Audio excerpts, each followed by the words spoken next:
오래된 찬송인데 그 영국의 전래대로는 트레디셔널 힘들이라고 하는 건데 이렇게 새롭게 곡을 만들어서 큰 은혜가 됐습니다. 감사합니다.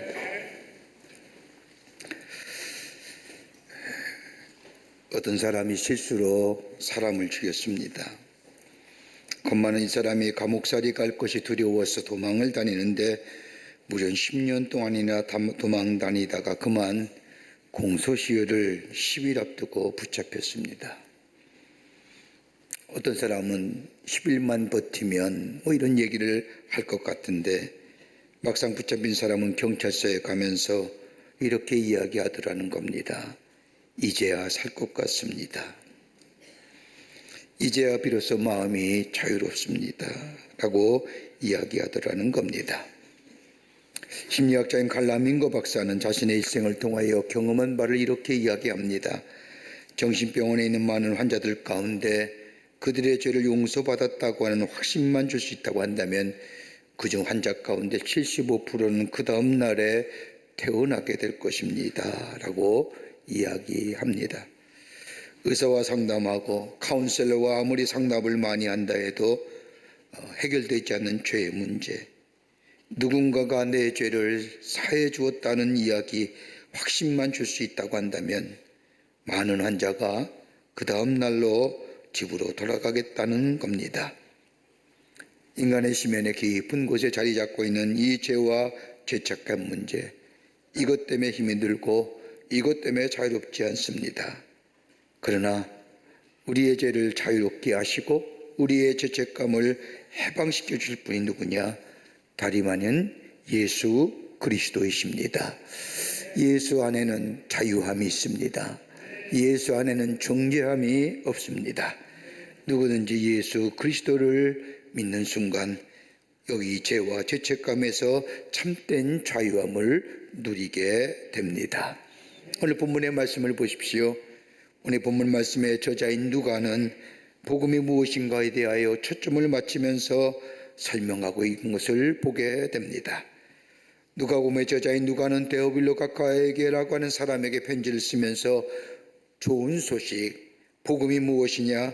복음은 다름이 아니라 예수 그리스도시요, 참 기쁨의 소식 또한 예수 그리스도시요, 그리고 예수님이 이 땅에 오심과 죽으심과 그 부활하심에 대하여 말씀할 뿐만 아니라 다시 오심에 대하여 설명하면서 복음은 다름이 아니라 예수 그리스도라고 말합니다. 죄로 인하여 하나님과 단련된 인간을 구원하시기 위한 하나님의 방법은 하나님께서 인간의 몸을 입으시고 인간의 역사를 꿰뚫고 들어오셔서 우리의 죄를 대신하여 십자가에 달려 돌아가심으로 그리고 부활하심으로 우리를 구원하시기 위한 하나님의 계획이었다라고 말합니다. 그런데 오늘 본문의 말씀을 보면 누가는 이렇게 얘기합니다. 그가 백성에게 왔음에라고 이야기하는 그 말 가만히 보면 메시가 왔음에도 불구하고 복음이 세상에 왔음에도 불구하고 사람들이 영접하지 아니했다고 말하고 있습니다.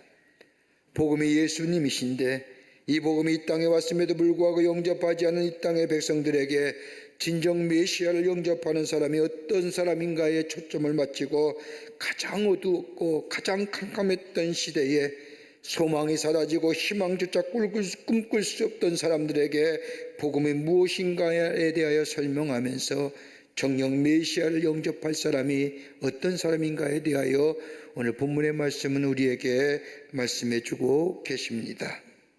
여기에 등장한 인물이 시므온과 안나라는 사람입니다.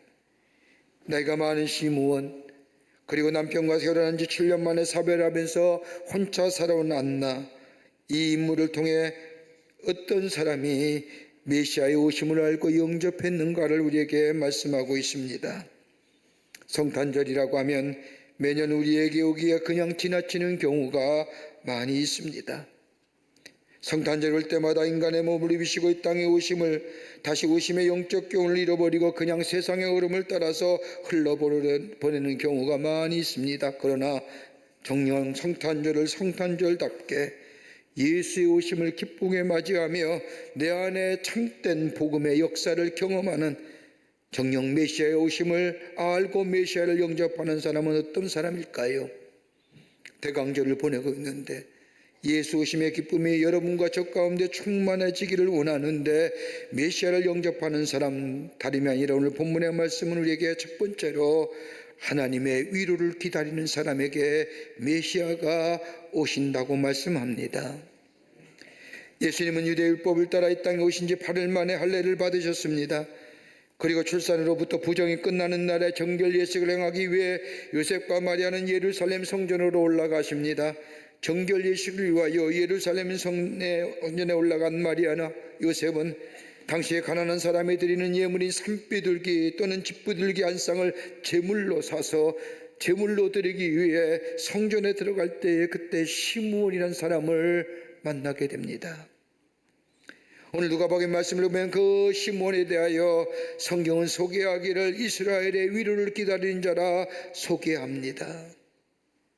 성전 문 앞에서 아기 예수를 만난 시므온은 아기 예수를 안고 이렇게 찬양합니다. 그 찬양의 말씀이 누가복음 2장 29절부터 32절의 말씀입니다. 주제여 이제는 말씀하신 대로 종을 평안히 놓아주시는도다.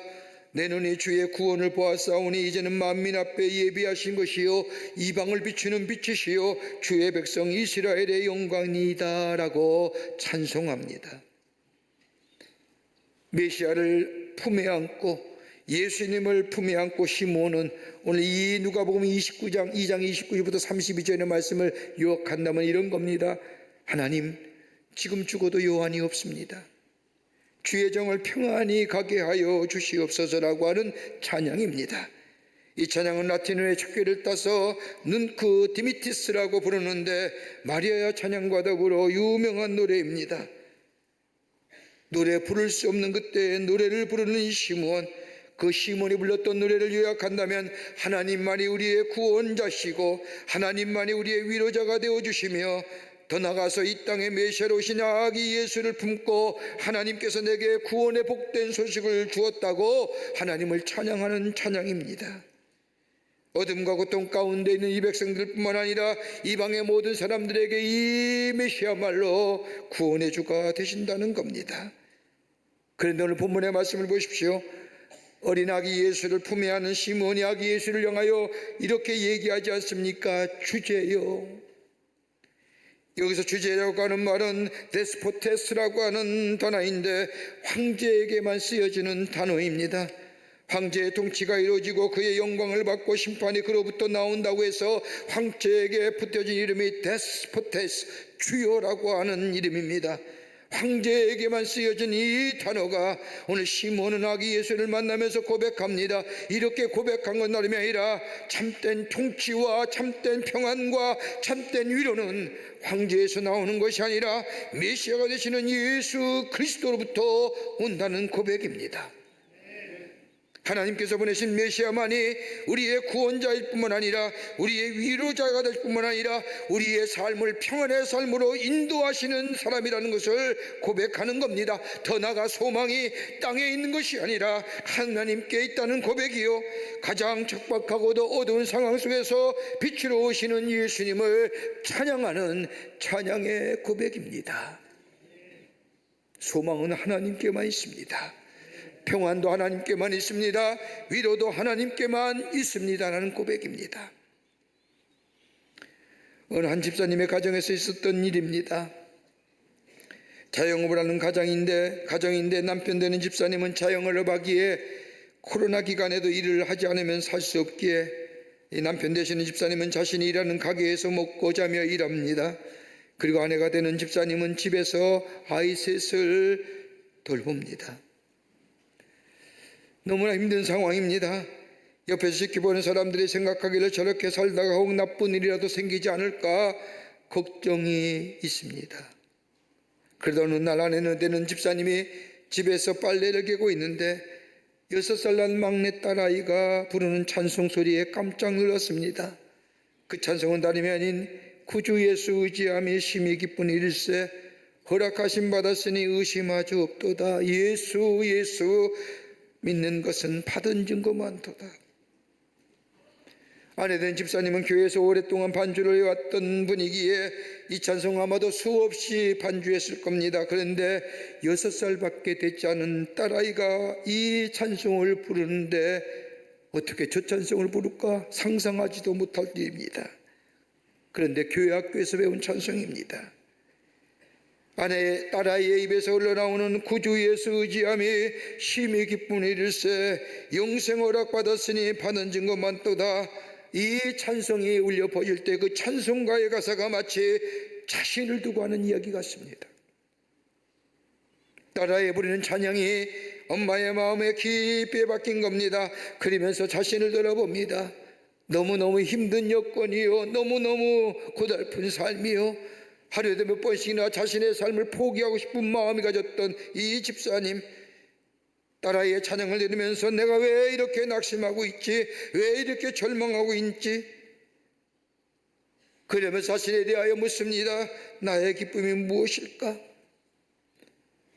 우리 딸아이가 부른 찬송 구주 예수 의지함이 아닐까라는 생각이 들더라는 겁니다. 하나님을 의지하고 영생을 허락받았으니 얼마나 기쁜 일일까. 그리고 하나님으로부터 받은 증거, 그 은혜의 증거가 내게는 너무너무 많구나 하는 것을 생각하면서 다시금 힘과 소망을 찾은 겁니다. 그리고 다시 기도하기를 시작합니다. 새 힘을 얻게 되었다는 겁니다. 하나님을 믿는다고 하면서 하나님을 의지하기보다는 자신의 삶의 환경을 보면서 낙심하고 절망하며 한숨 쉴 때에 6살 난 딸아이의 입에서 울려 퍼지는 그 찬송을 통하여 기도가 회복되고 그로 인하여 마음과 평안의 기쁨을 회복되었다는 겁니다. 가장 어둡고 캄캄한 역사 앞에 시므온은 어린 아기 예수를 품에 안고 주님만이 우리의 기쁨이시오, 주님만이 우리의 소망이시오, 주님이 우리와 함께 하십니다라는 이 찬양을 부리며 하나님 앞에 자신의 신앙 고백을 올려드리게 될 때에 그에게는 큰 기쁨이요, 큰 소망이요, 큰 위로가 될 뿐만 아니라 다시금 믿음으로 일어서서 걸어가게 하는 하나님의 놀라운 은혜를 경험하게 됩니다. 오늘 이 시므온의 찬송이 예수님이 오시는 대림절에 여러분과 저와의 찬송이 되어 주님 오실 때에 주님이 나의 소망이요, 주님이 나의 기쁨이요, 주님이 나의 위로자가 되십니다라고 찬송하며 기쁘게 맞이할 때에 우리 안에 주의 주시는 놀라운 은혜가, 놀라운 축복의 역사가 우리 가운데 있게 될 줄 믿습니다. 이게 성탄의 대림절입니다. 두 번째는 오늘 본문의 말씀을 보면 의롭고 경건하게 사는 사람에게 메시아가 찾아오십니다. 오늘 본문 2장 25절의 말씀을 보면 예루살렘에 시므온이라는 사람이 있으니 이 사람은 의롭고 경건하게 이스라엘의 위로를 기다리는 자라 성령이 그 위에 계시더라. 여기서 의롭다는 말은 디카이오스인데 하나님과의 관계를 먼저 생각하며 하나님과의 깊은 영적인 관계를 맺으며 사는 사람을 얘기합니다. 이럴 때 의롭다 여기는 겁니다. 여러분, 저 창세기 15장의 말씀을 보면 아브라함이 하나님을 믿음에 그를 의롭다 여기셨다고 말씀합니다. 율법이 그 어떤 도덕적인 잣대가 나를 의롭다 여기는 것이 아니라 내가 하나님을 믿고 하나님과의 나와의 영적인 관계 먼저 우선순위를 삼고 주님과 늘 교제하며 사는 삶을 의롭다 여기실 뿐만 아니라 지금의 말하면 그리스도인이라는 겁니다. 더 나아가 오늘 시몬에 대해서 말씀하기를 경건하다고 얘기합니다. 경건하다는 것은 삶의 자세를 말하는 겁니다. 하나님 앞에서 살아가는 삶의 자세, 이걸 요즘에 우리 잘 얘기하는 것처럼 코람테오, 세상과 구별되어 살아가는 사람을 얘기하는 겁니다. 세상의 방식대로 살아가는 것이 아니라 하나님의 사람으로 하나님 나라의 방식으로 살아가는 사람을 말합니다. 아무리 세상이 어떻다 할지라도 다른 사람이 다 그렇게 산다 할지라도 나는 하나님의 사람이야, 하나님 나라의 법칙에 따라 사는 사람을 가리켜서 경건한 사람이라고 이야기하는 겁니다. 여러분, 성경 말씀을 보십시오. 말라기 말씀이 전해진 후부터 누가복음에 기록된 예수님의 이 땅에 오심의 약속의 말씀이 전해지기까지 무려 400년의 시간이 흐릅니다. 400년 동안 하나님의 말씀이 이스라엘 백성에게 전해지지 않았다는 겁니다. 하나님의 말씀에 전혀 의지하는 암흑과 같은 영적으로 어두운 시대에 여러분 하나님의 말씀을 붙잡고 하나님을 의지하며 하나님과 동행하며 사는 삶, 그리고 하나님이 우리의 삶의 우선순위가 된다고 생각하며 고백하며 살아가는 삶이 쉬운 일일까요? 하나님의 말씀에 들려와도 우리의 삶이 휘청거리는데,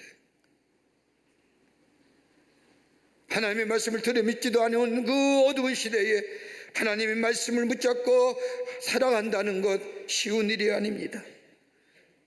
지금 우리들의 삶의 모습은 어떤가요? 사람들을 만나서 이야기를 들어보면 좋다고 말씀하는 분 한 분도 아니 계십니다. 모두 한결같이 어렵지요. 목사님 힘이 듭니다. 정말로 이처럼 어려울 때가 없었습니다라고 이구동성으로 얘기합니다. 이렇게 사는 우리들의 삶의 현실 속에서 그럼에도 불구하고 우리 주님께서 보고 계시고 알고 계시고 듣고 계신다는 믿음을 붙들고 하나님과의 관계를 우선순위로 삼고 주님과 동행하는 삶이 가능한 단계 쉽지 않습니다. 오늘 외과 의사요, 과학자인 누가가 생각해도 아무리 이해가 되질 않습니다. 하나님의 말씀이 들려올 뿐만 아니라 하나님 말씀이 사라진 400년의 시간, 암흑기와 다름없는 그때에 이 시므온은 경건하고 어렵게 살 수 있었던 이유가 무엇인가? 누가는 심도 있게 시므온을 보면서 오늘 누가복음 2장 25절부터 27절 말씀에 이렇게 얘기합니다. 성령이 그 위에 계시더라. 성령의 지시를 받았더라. 성령의 감동으로 성전에 들어가더라 라고 얘기해요. 성령이 시므온이 저 어두웠던 시대에 경건하고 어렵게 살 수 있는 비결은 다름이 아니라 하나님의 영이 그와 함께 하셨다는 겁니다. 하나님의 말씀은 들려오지 않았지만 하나님의 거룩한 영이 시므온과 함께 할 때에 시므온으로 하여금 하나님과 함께 걸어가게 하시고 하나님을 의지하게 하실 뿐만 아니라 하나님의 도우심과 위로하심을 인하여 어렵고 경건하게 살아가게 하셨다는 겁니다. 더 나아가 예수의 오심을 기다리고 예수께서 오시면 위로하심이 넘쳐난 것을 기다리게 하셨다는 겁니다. 다름 아닌 하나님의 거룩한 영인 성령이 시므온과 함께 하셨다는 겁니다.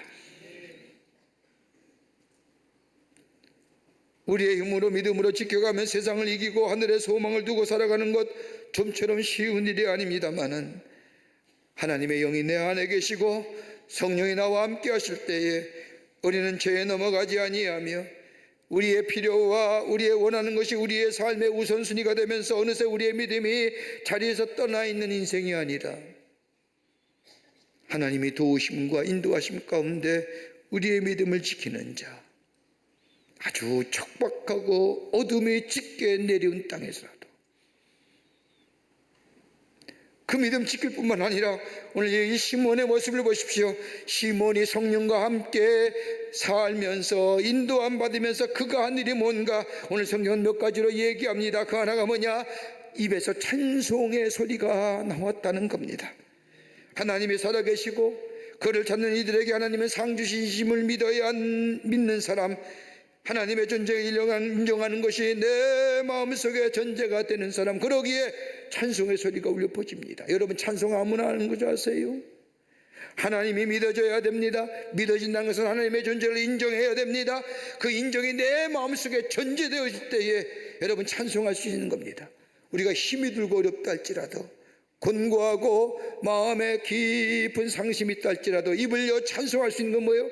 이 상한 마음조차도, 이 상심마저도 우리 하나님이 지키시고 우리 하나님이 회복시키시고 우리 하나님이 치유시키시는 믿음의 전제가 있을 때에 그 상황에서도 입을 열어 찬송할 수 있는 거예요. 이 믿음의 전제가 되지 아니하면 찬송 못하지요.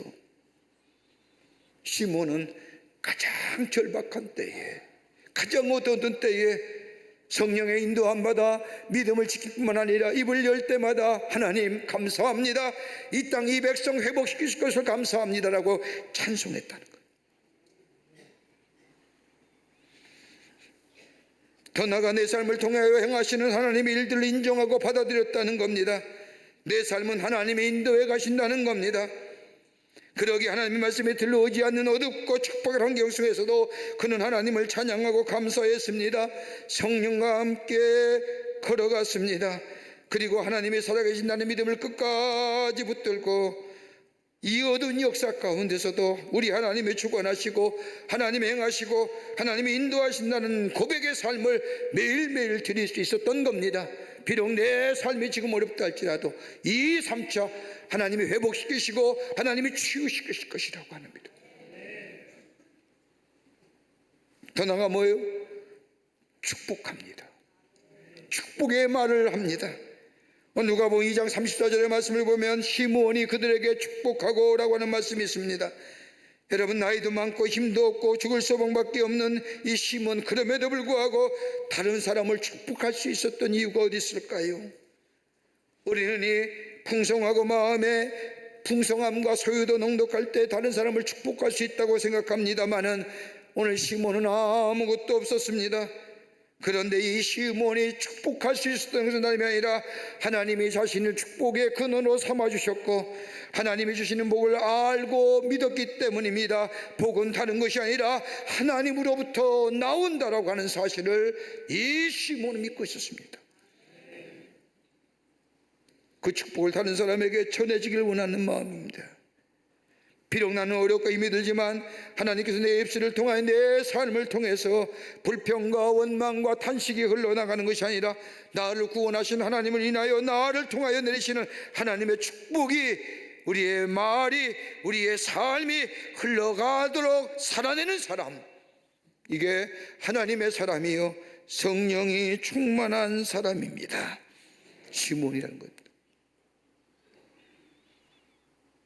어렵고 힘이 들어 지친다 할지라도 하나님이 안에 계시오, 하나님이 계시면 이러할 수가 없어 원망과 불평의 언어가 우리의 입술을 통해 나아가는 것이 아니라 하나님 우리와 함께 계시고 우리 하나님이 그럼에도 불구하고 우리를 인도해 주시며 우리 하나님이 나의 상처와 아픔을 치유해 주실 뿐만 아니라 나를 새롭게 하시어 하나님의 축복을 부어 주실 것이라고 믿으며 우리의 입술에서 찬양이 울려 퍼질 때에 그뿐 아니라 나에게 행하신 일들을 이것조차도 하나님이 행하신 일이여라고 하나님의 주권적인 믿음을 가지고 그 걸음에 순종하며 주님과 함께 걸어가는 삶 될 때 더 나아가 다른 사람을 향하여 축복하는 말로 하나님이 나의 축복의 근원으로 삼으셨다는 믿음을 가지고 내 입에서 저주와 원망의 말인 축복의 말을 전하는 자가 될 때에 성령이 함께하는 삶이요 여기에 예수 그리스도가 메시아로 찾아와 그에게 주시는 축복이 하늘의 놀라운 은혜가 넘쳐나는 복된 인생으로 살아가게 될 줄 믿습니다. 이게 대림절에 메시아를 기다리는 자의 모습. 끝으로 성전 중심의 삶을 살아가는 사람에게 메시아가 찾아오십니다. 오늘 누가복음 2장 27절의 말씀을 보면 성령으로 감동으로 성전에 들어가매 라고 말하며 누가복음 2장 37절의 말씀을 보면 과부가 되고 84세가 되었더라. 이 사람이 성전을 떠나지 아니하고 주야로 금식하며 기도함으로 섬기더니 라고 얘기합니다. 누굴 관한 얘기일까요? 그 다음에 나오는 안나에 관한 말씀입니다. 여러분, 이 당시 예루살렘 성전은 어떠했습니까? 이스라엘 백성에서의 성전은 신앙의 중심이요 생활과 문화의 중심이요 사람들이 성전을 중심으로 살아갑니다. 그런데 오늘 본문의 말씀을 보면 정작 어두울 때에 가장 척박했을 때에 어둠이 짙게 내렸을 때에 소망의 말씀을 전해야 되며 빛의 말씀을 전해야 할 사람 저 성전의 지도자인 바리새인들과 서기관들은 그러하지 못했습니다. 마태복음 23장 23절부터 33절의 말씀을 보면 그 당시에 서기관과 지도자들 바리새인들에 대하여 예수님은 엄청난 강하게 질타하십니다.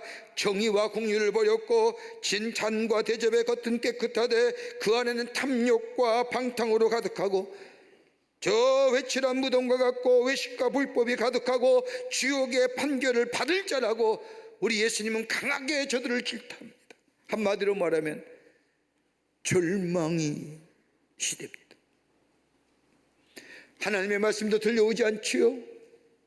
정작 하나님의 말씀이 전해져야 할 저 성전에 오히려 소망보다는 저 절망이, 빛보다는 어둠에 가득하고, 백성에게 위로자가 되어야 할 지도자들은 그렇지 못한 그 모습을 보면서 절망 그 자체. 성서학자들이 하면 이때 안나의 나이가 약 110세 정도 됐을 거라고 얘기합니다. 나이만 안나가 금식하며 기도할 수밖에 없었다는 다름이 아니라 안타까움으로 그 안에 머물러서 하나님 앞에 더욱더 적극적으로 매달린 증거입니다. 그러게 누가복음 2장 38절의 말씀을 보면 하나님께 감사하고 예루살렘의 성령을 바라는 모든 사람에게 그에 대하여 말하니, 그가 누굴까요? 하나님 메시아 예수 그리스도. 우리 하나님은 약속을 지키시는 분이요, 그분이 말씀하실 이 메시아가 오실 터인데, 그분이 오시면 우리의 죄를 속량해 줄 뿐만 아니라 그분이 우리의 소망이 되어주시며 위로의 위로가 되어주시며 우리의 치유자가 되어주실 것이니, 그러므로 낙심하지 말라는 겁니다. 말로만 이야기한 것이 아니라 금식하며 기도하며 저들을 섬겼다는 겁니다. 여러분, 바울은 우리를 향해 뭐라고 얘기할까요? 너희는 하나님의 성전이라고 얘기하지 않습니까? 우리 개인이 주님의 몸이며 우리가 함께 모인 공동체가 성전입니다. 예배서 2장 21절 이후의 말씀을 보면 그의 안에서 건물마다 서로 연결하며 주 안에서 성전이 되어가고 너희도 성령 안에서 하나님이 거하실 처소가 되기 위하여 그리스도 예수와 함께 지어져 가느니라. 여러분, 우리를 가리켜서 뭐예요? 예수와 함께 지어져 가는 성전이라고 얘기하는 거예요. 여러분, 구약 성서의 성도들은 철저하게 성전 중심입니다. 신약에서도 교회가 공동체의 중심이 되어 하나님의 뜻을 이루어가는 영적 생활, 이거 우리 하나님이 원하시는 것. 그런데 교회는 하나님의 성전임에도 불구하고 아직도 불완전한 모습이 많이 있습니다. 인간들이 모인 곳에 모순도 있고 신앙생활에 도움이 되지 않는 일도 있습니다. 그럼에도 불구하고 하나님의 성전을 비난하거나 비방하는 것보다 더 우선적으로 해야 할 것이 있다고 한다면 다름이 아니라 기도하며 금식하며 교회를 떠나지 않는 일. 성령의 인도함을 받으며 안나와 시므온처럼 나의 삶의 자리에서 하나님의 뜻이 이루어지기를 기도하며 간구해야 된다는 것. 코로나 이후에 얘기 여러 가지 많은 이야기 가운데 여러분 이야기 들으셔보실 겁니다. 가나안 교인이 많다는 겁니다. 어느 교회 다녀서요? 가나안 교회입니다. 가나안 교회가 뭐요? 그랬더니 거꾸로 하면 안 나가라는 거예요. 코로나 이후에 부쩍 는 거예요. 이런 사람들의 공통점이 있다면 교회를 보니 희망이 없는 것 같고 속이 상해서 그러기에 교회를 대하여 비판하는 사람들이, 교회 지도자들이라도 비판합니다. 충분히 그럴 수 있다고 생각합니다. 그런데 여러분, 한 가지 잊지 말아야 할 것이 뭘까요? 성경은 우리를 향하여 그리스도의 몸이라고 얘기합니다. 우리의 몸이 그리스도와 함께 그리스도의 성전으로 지어져 간다고 얘기합니다. 교회가 그렇다고 한다면 교회가 어떠고 저쩌고 이야기하는 것, 교회가 이렇고 저렇고 이 비판하는 것, 자기 자신을 욕하는 것과 마찬가지 아닐까요? 우리가 하나님의 성전이요 그리스도의 몸이요 예수와 함께 지어져 가는 성전이라고 한다면 교회가 왜 그러냐? 뭐 저렇구냐? 왜 나누어주지 않느냐? 왜 교회가, 여러분 우리 스스로 욕하는 거 아닐까요? 내가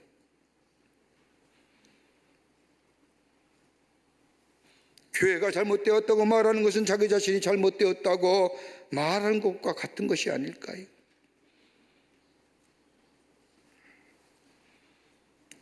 하나님 중심에 교회 중심에 사는 사람에게 메시아가 만나는 은혜가 있어지게 됩니다.